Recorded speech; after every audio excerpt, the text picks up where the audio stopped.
Chapter 12.1, the Introduction to Limits. Next year, when you get to calculus, things are going to be a little different. We're not going to spend half our time reviewing lessons that you already know. Instead, we will dive right into calculus, and everything that you learned pre-calculus in PreCal, you are assumed to already know and to have remembered it, with this one exception. Okay, chapter 12.1 and tomorrow's lesson 12.2, Introduction to Limits. That is calculus. So basically, this will be where we start next year and then move forward. So, definition of a limit. If f of x becomes arbitrarily close to a unique number L as x approaches C, from either side, the limit of f of x as x approaches C is L. This is written as the limit as x goes to C of f of x equals L. Now, I am fairly certain that that was about as clear as mud. So here in this empty space, I'm going to try to represent what's going on here. Let's see. We have just whatever, some function, that's f of x.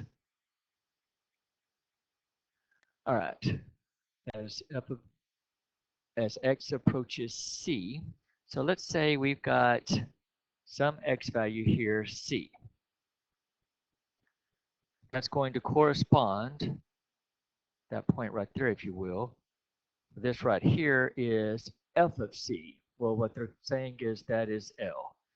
So as we move along, we're moving along f of x. We're moving along this graph is where we're moving. But as we get closer and closer to an x value of C, the question is, what y value are we getting closer and closer to? And the answer is L. If I'm coming this direction, as x gets closer and closer to C, as I'm moving along my function, what y value am I getting closer and closer to? And again, the answer is L. That is what that right there is telling us. So as we move along our function, as x approaches a certain value, C, what is the y value that we are approaching? L. That's the definition.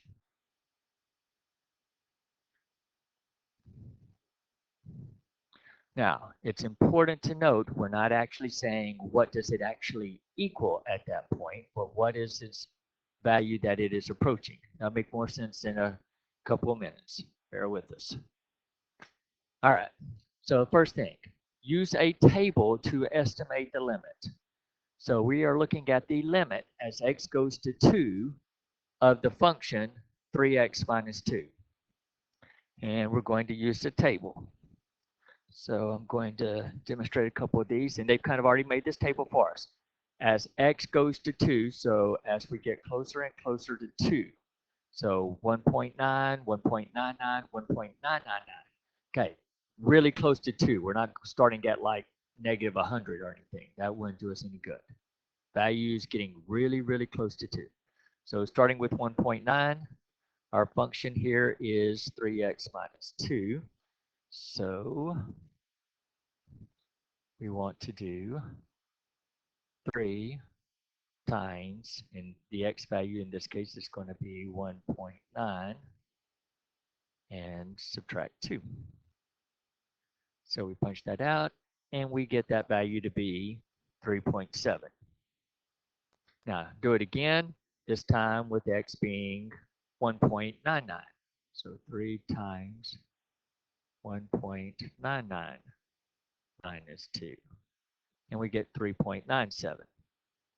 And I'm going to stop with the calculator example, but actually doing the calculator. But you understand the concept. We're going to keep punching those out. And we fill in our table. So for 1.9, we got 3.7. 1.99, we got 3.97. If we did the next one, and I'm cheating because I already have the answers on my paper, we get this. Now, let's pause and let's jump all the way to 2.1, because the idea is as I'm getting closer and closer to 2. So I want to start on the outer edge and go to 2. If I did 2.1, we get an answer of 4.3. If x is 2.01, then the resulting y value would be 4.03.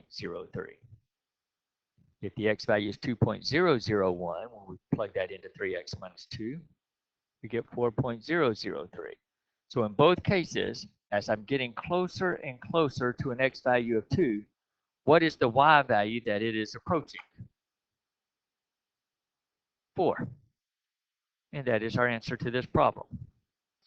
So the limit as x goes to 2 of 3x minus 2 is 4. Now, some of you may be looking at that going, why couldn't we have just plugged in the 2 in the first place? Did 3 times 2 is 6, minus 2, and got an answer of 4. Well, sometimes that works, sometimes it doesn't. And to demonstrate that, let's look at number 2. What is the limit as x goes to 0 of this crazy looking function? Well, if we plug 0 in for x, we will get 0 on top. If I plug 0 in for x on bottom, 0 plus 1 is 1. The square root of 1 is 1. Minus 1 is 0. So we would get 0 over 0, which is indeterminate. Doesn't, in other words, we just simply don't know. We can't work it out. But if we go ahead and do our table, and again, this time we're doing the limit as x goes to 0. So start with negative 0.01. Again, reach for the calculator. I'm not going to do it this time. I've already done it previously. But we got an answer of 1.99499. Probably more digits than that, I'm sure. If we stuck in negative 0.001, 1.99949. If we stuck in negative 0.0001, 1.99995. It's actually probably 49, but it rounded to 5. Calculator's probably set on float 6. Okay, now let's start at the other side, far right side, 0.01. We got 2.00499. Now let x be 0.001. 2.00050. And now let x be 0.0001. We got 2.00005. And again, the question is, as x gets closer and closer to 0, what y value are we approaching? And hopefully in this case, it's very clear that the answer is 2.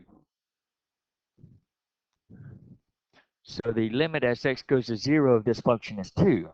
But actually at 0, we did not get an answer of 2. So this question is not, what is the function evaluated at 0? Okay, that is not what we are asking. Don't do that. Okay, we are simply doing what value is it getting really, really, really close to. This next example, use a graph, will kind of help us with that as well. Although, if you're looking at this function, you're going, I don't know how to graph that. Well, we're going to have to do a little bit of algebra first. We want to evaluate the limit as x goes to 1 of the function x cubed minus x squared plus x minus 1 divided by x minus 1. Okay, the numerator has 4 terms. We are going to factor that by the method of grouping. So we've got the limit as x goes to 1 And I'm just going to group the first two and the last two.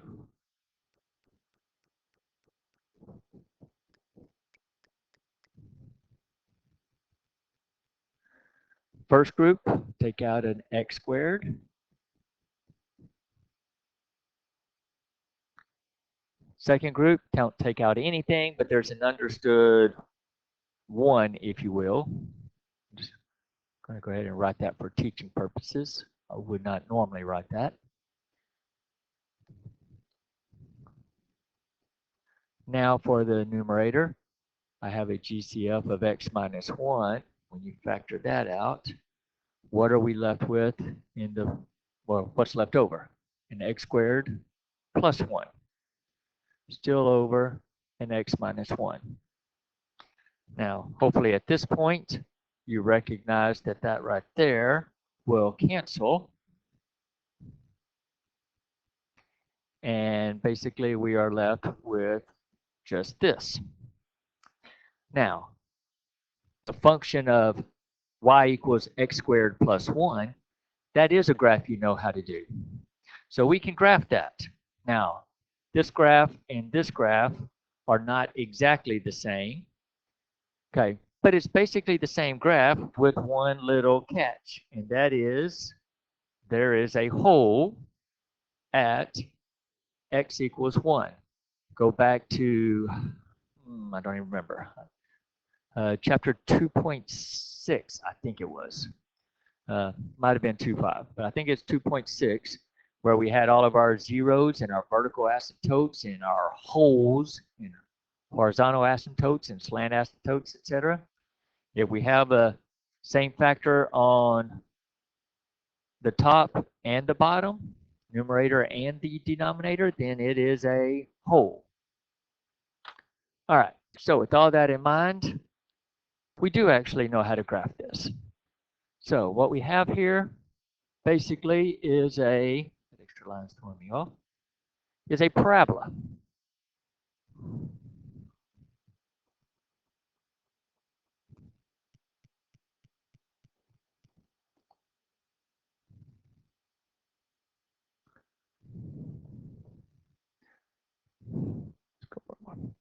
All right, y equals x squared plus 1.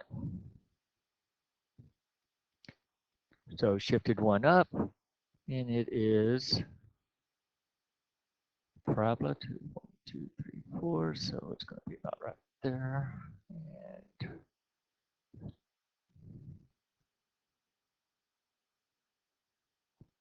And we get this parabola. Not exactly correct, because again, there should be a hole at x equals 1. So what that really means is right here where x is 1, that should have been a hole. So that is the graph of this function. It is a parabola with a hole at x equals 1. So now that we have the graph, let's get back to answering the question. So the question is, lower that a little bit. The question is, what is the limit as x goes to 1? What y value are we approaching as we get really close to an x value of 1? So I'm coming this way, I'm getting closer and closer to an x value of 1. What y value is it getting closer and closer to? You should see that it's getting closer and closer to a y value of 2. Even though at 1, it does not equal 2. It's undefined. Okay, now let's go this direction. So I'm coming down the function here. As I get closer and closer to an x value of 1, what y value am I getting closer and closer to? And again, the answer is 2. That's the difference between the limit and the actual function being evaluated at the point. They do not have to match. It's just what value is it approaching. All right, next page. Find the limit of f of x as x approaches 3, where f is defined as, and they give us a piecewise function, So, quick graph will help with this. So f of x equals 2.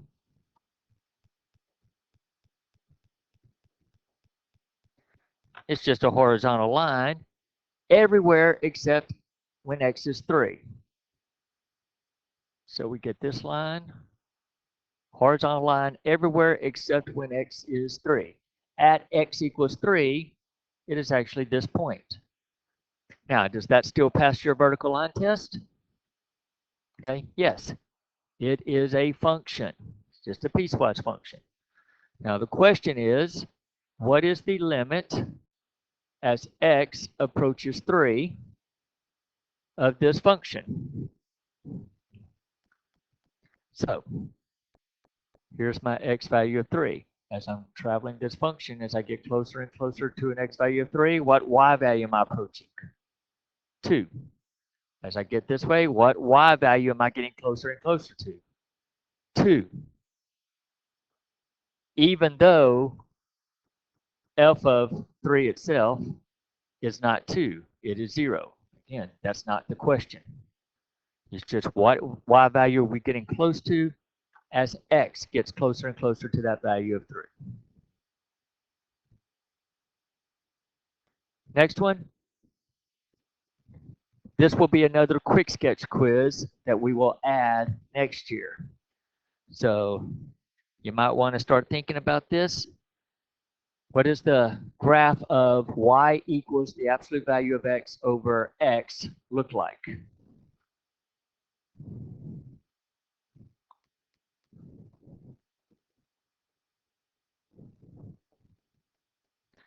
Well, let's plot some points. What if x is 1? So I'm going to have the absolute value of 1 over 1. What does that equal? 1. What if x is 3? Then I've got the absolute value of 3 over 3. What does that equal? 3 over 3, which is still 1. What if x is 10? Absolute value of 10 over 10, still 1. What if x is negative 2? Negative 2 over absolute value of negative 2 over 2. Wait a second. Now that is negative 1. What if x is negative 3? Absolute value of negative 3 over 3. Wait a second. I did something wrong. What did I do? Oh, there we go. Now that's negative 1. So negative 3, we get negative 1. What if x is negative 10?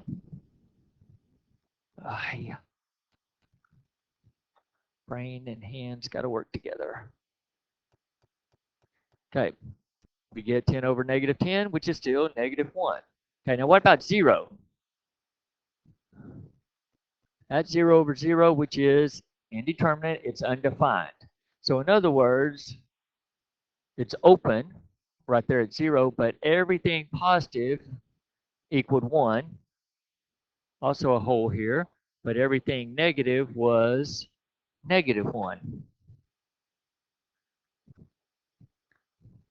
So that is the graph of this function, absolute value of x over x. Okay, it will be a quick sketch quiz next year. But the question is, what is the limit as x goes to 0? Well, as x is going to 0, coming from this direction, what y value are we getting closer and closer to? Negative 1. As x gets closer and closer to 0, coming from this direction, the right side, we're getting closer and closer to a value of positive 1. So the question is, what value is it approaching? And the answer is, well, it's approaching 2 different values, depending upon whether we're coming from the left or coming from the right. Since they do not agree, there is not a value that it approaches. So we say DNE, which means does not exist. There is not a limit in this case because the 2 values do not agree. Now, just to be clear, if I had the same exact function, but instead of as x goes to 0, I did as x goes to, say, 4, then they're both approaching a value of 1, and there would be an answer. It's 1. It's just at 0, one side gets me -1, the other side gets me +1. They don't agree. All right, next problem, number 6. This also will be another function added to your quick sketch quiz. Okay, quick review of this. Changing the function here. Y equals 1 over x. Everybody knows that graph, right? Real quick sketch quiz does something like that. Well, what happens to the graph if we all of a sudden square that x? What does squaring the x do to the problem? Well, it makes all the y values now positive. So these y values that were negative get flipped to now be positive. The ones that were positive are still positive. Now, squaring is going to make it get there a little bit faster than normal, but it's still the same general shape. But this one, basically then, this is what our quick sketch quiz is going to look like. I call this the volcano. So y equals 1 over x squared. Quick sketch quiz, the graph looks like a volcano. So what is the limit as x goes to 0? So as I'm coming from the left, as I get closer and closer to an x value of 0, what y value am I getting closer and closer to? And the answer is infinity. It's going up forever and ever. Coming from the right, as x gets closer and closer to 0, what y value am I getting closer and closer to? Also infinity. So your quick, immediate reaction might be that the answer is infinity. But the problem is infinity is not a number. It's a concept. Infinity means just the numbers that it keeps going forever and ever, getting bigger and bigger and bigger. Whatever number you could come up with, I can add one more to it.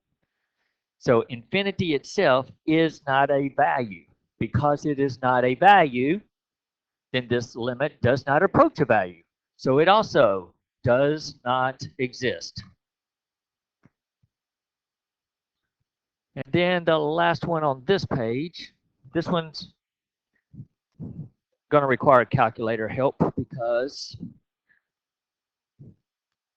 well, just because.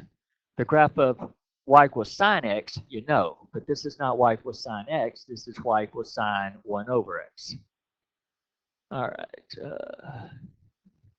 New document, graph, and we want to graph y equals sine of 1 divided by x. Okay, we're looking graph there. The question is, what is the limit as x goes to 0? So we're interested in what's going on as we get closer and closer to 0. Well, it kind of looks a little messy there. So let's just zoom in. So there's probably a better way, but this is the way I know how to do it. So let's change my x values from -10 to 10 to -1 to +1. So I'm getting closer and closer to 0. Okay, still looking pretty crazy. All right, let's do it again. Now let's change my window settings to be -0.1 to +0.1. I'm getting closer and closer to that 0 value. And we're getting more and more craziness. Okay, notice as we keep zooming in, what is the y value approaching? Well, the more we zoom in, the more it is going back and forth. It is oscillating back and forth between +1 and -1. So with that in mind, the answer to this one will also be does not exist. Now, the reason it does not exist is because the graph is continually oscillating back and forth and not getting closer and closer to a value as we zoom in. The more we zoom in, the more uh, it bounces on us. All right, now that was the tricky page. Now, as we flip the page to page 3, y'all will like this page.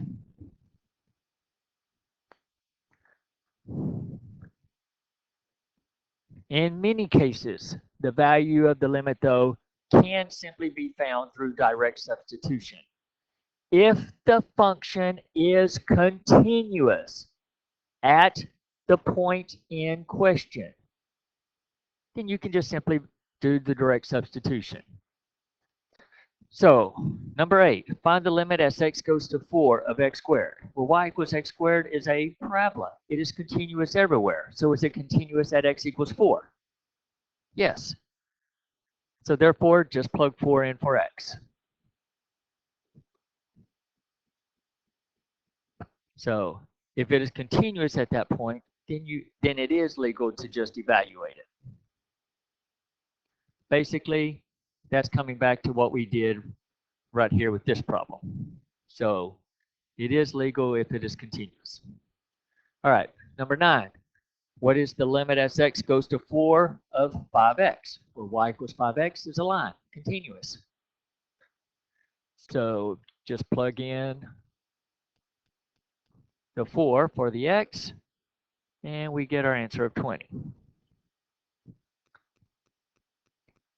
Number 10. Find the limit as x goes to pi of tangent x over x. Well, the graph of y equals tangent x is not continuous everywhere. Okay.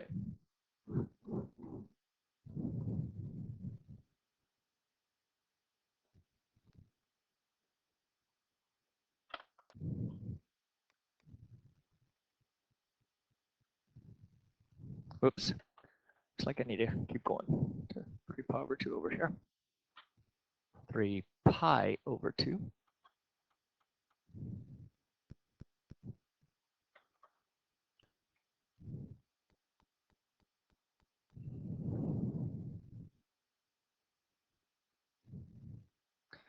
All right. And we have basically this graph. Now, that's the graph you already know. Clearly not continuous everywhere. But we are interested in what's going on around pi. Is it continuous in the area around pi? And the answer is yes.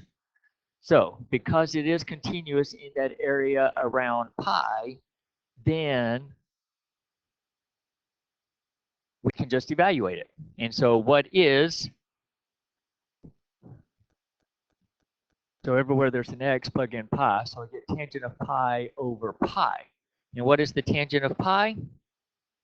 Well, hopefully you get that either from your unit circle or the graph that we're looking at right now. But either way, should be enough to tell you that that answer is 0. So what we get here is 0 divided by pi, which is just simply 0.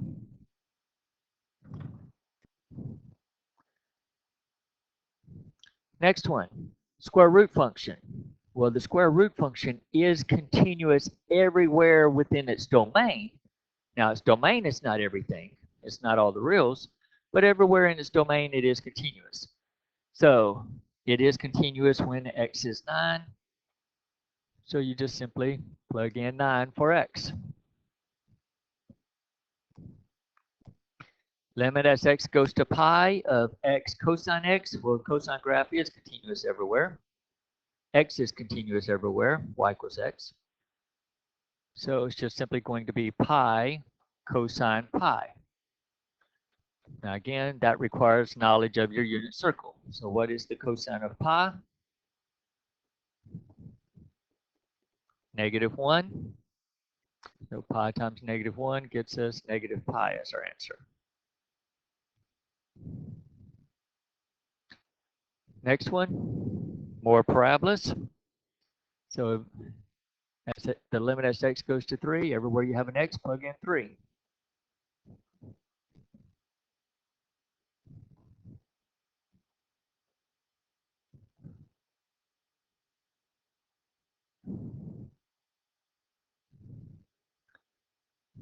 Next one, everywhere you have an x, plug in a -1.